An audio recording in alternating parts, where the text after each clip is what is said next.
Non, la Côte d'Ivoire, c'est pas possible. C'est pas possible. J'attendais tellement ce match face au Burkina Faso. Dans ma tête, ça allait être un derby fou.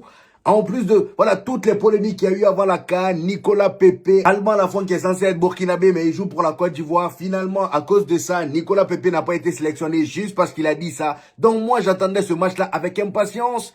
J'entendais parler d'une équipe du Burkina Faso vraiment qu'il faut pas sous-estimer, une équipe du Burkina Faso qui peut se réveiller à tout moment. Et étant donné que collectivement parlant, ils ont quand même des joueurs assez intéressants. Donc pour moi, ce match-là aujourd'hui allait être vraiment disputé. Mais ça, c'était sans demander l'avis de la Côte d'Ivoire. Voilà. Qu'est-ce que je vous ai dit la dernière fois? Dans mon dernier débrief de la Côte d'Ivoire, je vous ai dit, il n'y a pas plus immature que ce pays-là. Pendant qu'on est là à attendre un derby, ils sont venus, ils n'avaient pas le temps. Voilà, il n'y a pas eu match. La Côte d'Ivoire est venue, ils sont installés dans le camp du Burkina Faso. Burkina Faso n'a rien pu faire. Burkina, vous aussi. Comment vous pouvez venir comme ça avec toutes les polémiques qu'il y a eu là? Même pas, je sais pas moi, un petit sursaut d'orgueil? Non. Pas de sursaut d'orgueil. La Côte d'Ivoire est venue dès la première minute. Ils ont commencé à les étouffer. Fallait voir la densité offensive. Carrément, j'avais l'impression de voir 40 Ivoiriens dans le camp du Burkina Faso. Tellement ils étaient nombreux là-bas. Fallait les voir devant la surface comme ça. Voilà. Devant la surface du Burkina Faso. Kessié, Dumandé, Diallo, Dessang, Sangaré, Inao. Et d'ailleurs, Inao, on va en parler dans la suite de la vidéo. Parce qu'aujourd'hui, même si oui, il y a eu des Amad Diallo, il y a eu des Dumandé, celui qui m'a choqué aujourd'hui, c'est Inao. Ce petit-là, je le connaissais pas très bien. Je ne le connaissais pas, je voyais juste son nom voilà, dans l'effectif de la Côte d'Ivoire. Je savais pas qu'il était aussi bon. On va en parler dans la suite de la vidéo. Donc la Côte d'Ivoire aujourd'hui, ils n'ont pas laissé le temps au Burkina Faso de s'exprimer dès le début du match. D'ailleurs, le premier but est venu dès la 20e minute. Amad Diallo, encore lui. Voilà, j'ai même l'impression que le gars, il marque dans tous les matchs de la Côte d'Ivoire depuis le début de la compétition. Est-ce qu'il y a un match où il n'a pas marqué? Je m'en souviens pas. Il a presque marqué dans tous les matchs. Là, il a 3 buts et une passe D.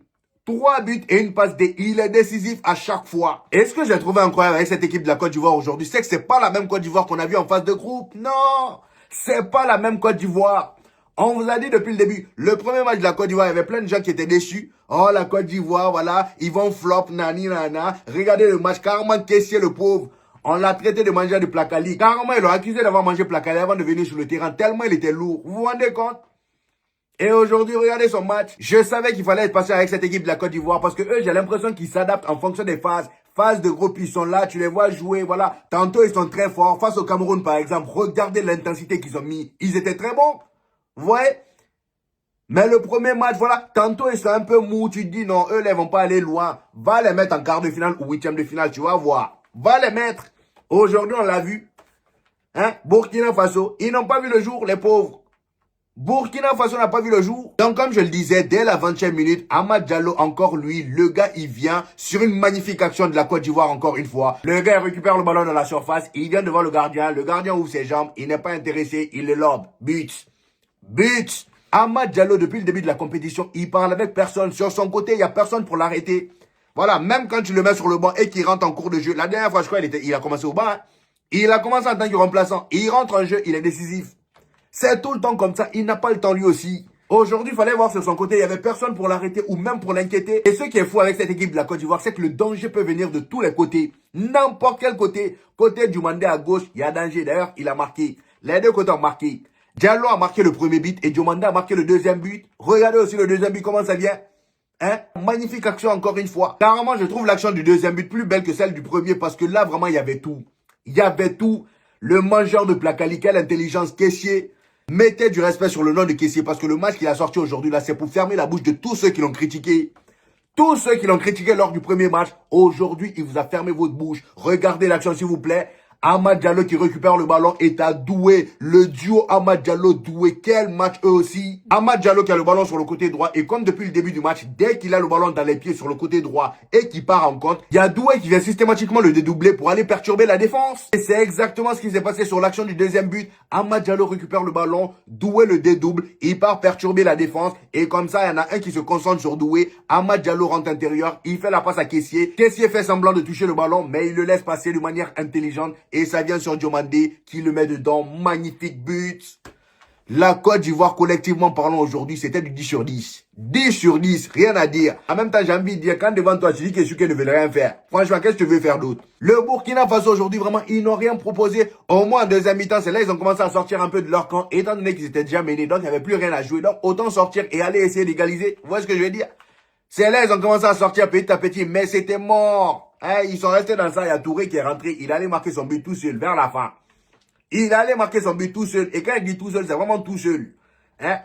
Le gars récupère le ballon devant la surface de la Côte d'Ivoire. Le boulevard était devant lui comme ça. Il a mis une vitesse sur son homonyme du Burkina Faso parce que lui aussi il s'appelait Touré. Il met une vitesse, il vient devant la surface, il allume les cages, ça rentre. Il n'y avait personne devant lui qui pour l'empêcher. 3-0 au calme. Carrément, ils auraient même pu marquer 4 buts, ça m'aurait pas étonné. Franchement, la Côte d'Ivoire était pépère aujourd'hui. No stress. No stress. Défensivement parlant, ils s'étaient pas inquiétés, étant donné que Sidiki Souké n'avait rien à proposer, du moins en première mi-temps, parce qu'en deuxième mi-temps, attention, la Côte d'Ivoire a failli encaisser à un moment. Heureusement que leur gardien était là, et je parie à 100% que si c'était Alban Lafont à la place de ce gardien-là, il aurait encaissé minimum un but. Parce que la prestation qu'il a sortie face au Cameroun la dernière fois, Alban, toi, à cause de toi, ils ont pas pris Nicolas Pépé. Regarde le match que tu as sorti la dernière fois. Heureusement, t'es pas gardien numéro 1. Sinon, aujourd'hui, là, t'allais te faire allumer si t'encaissais. En plus de ça, c'était face à ton pays. Heureusement, t'as pas été titulaire aujourd'hui. T'as évité de gros problèmes. Donc voilà, comme je le disais, la défense de la Côte d'Ivoire aujourd'hui n'a pas été du tout inquiétée. Au milieu, ils ont été solides. Kessié, top performance de sa part. Inao. Alors lui, c'est devenu mon chouchou de la Côte d'Ivoire. C'est devenu mon chouchou. Même s'il y avait Ahmad Diallo, voilà, que j'aimais beaucoup. Mais Inao, les amis, ce joueur-là, je le connaissais pas. Quel crack. Donc la Côte d'Ivoire avait ce petit-là. Avant la CAN, là, je le connaissais pas du tout. J'avais jamais entendu parler de lui. Comment il s'appelle? Diomandé, lui, voilà, j'avais déjà entendu parler de lui. J'ai regardé quelques matchs de lui. Et d'ailleurs, il y a même le Paris Saint-Germain qui est intéressé par lui. Je comprends mieux pourquoi. Maintenant, c'est le Inao là que moi, je connaissais pas. Il joue dans quel club? Trabzonspor. Et il a 19 ans. 19? Waouh! Mais là, la Côte d'Ivoire est refaite. Au milieu, ils sont refaits. Au milieu, vraiment, ils sont refaits. Je comprends mieux pourquoi j'ai jamais entendu parler de lui. Il n'a seulement que 19 ans. Et il joue à Trabzonspor. Trabzonspor, c'est au fin fond de la Turquie là-bas. On n'entend jamais parler d'eux. À part Galatasaray et qui d'autre? Galatasaray, c'est tout. Moi, leur championnat, je m'intéresse pas trop. Donc, je comprends mieux pourquoi j'ai jamais entendu parler de lui. Il est trop fort.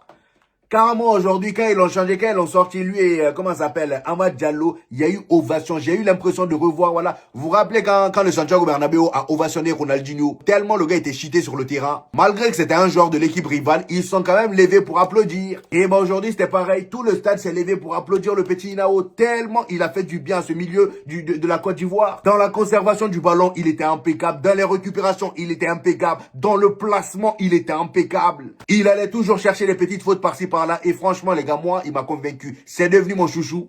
Mon petit crack de la Côte d'Ivoire. Voilà. Et étant donné que mon pays n'est pas là, il faut bien se chercher des chouchous. Où est-ce que je veux dire? On n'est pas là. Nous, on est là que pour supporter les autres. Voilà.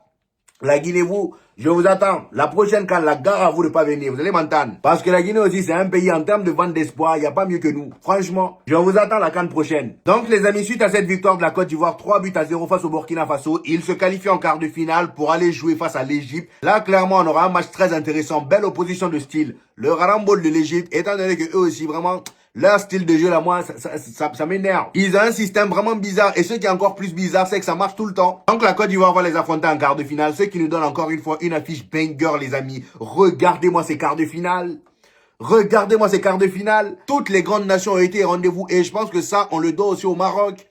Oui, on le doit au Maroc. Même si en termes d'ambiance, c'est pas comme la Côte d'Ivoire. Et je pense que voilà, jusqu'à je ne sais quand, jusqu'à ce que la CAN soit réorganisée en Côte d'Ivoire, on n'aura jamais cette ambiance qu'on a eue en Côte d'Ivoire lors de la CAN. Mais là, avec le Maroc, les amis, les infrastructures qu'ils ont mis, les terrains, les stades, la qualité des pelouses, tout ce qu'ils ont mis en place pour cette CAN, les amis, a permis aux grandes nations de mieux s'exprimer. C'est pas pour rien que tous les gros pays sont là en quart de finale. C'est pas pour rien. Donc, le Sénégal va jouer contre le Mali, l'Égypte contre la Côte d'Ivoire, le Cameroun face au Maroc. Et pour terminer, les amis, la dernière affiche, c'est Algérie-Nigeria. Waouh! Non, là, vraiment, je suis refait. Et ce qui est sûr, c'est que là, les amis, on va tous les débriefer. Je pense que ça commence le vendredi. Vendredi, samedi, après peut-être dimanche ou je ne sais quand. Mais en tout cas, je sais que ça commence vendredi. Bref, c'était tout pour aujourd'hui, les amis. J'espère que vous avez kiffé la vidéo. Dites-moi en commentaire ce que vous en avez pensé. J'hésiterai pas à vous reprendre comme d'habitude. N'oubliez pas le petit pouce bleu qui fait toujours plaisir, les gars. Ça aide au référencement. Pour tous ceux qui viennent de découvrir cette chaîne, ici on fait des vidéos débriefs des matchs du FC Barcelone et du Real Madrid.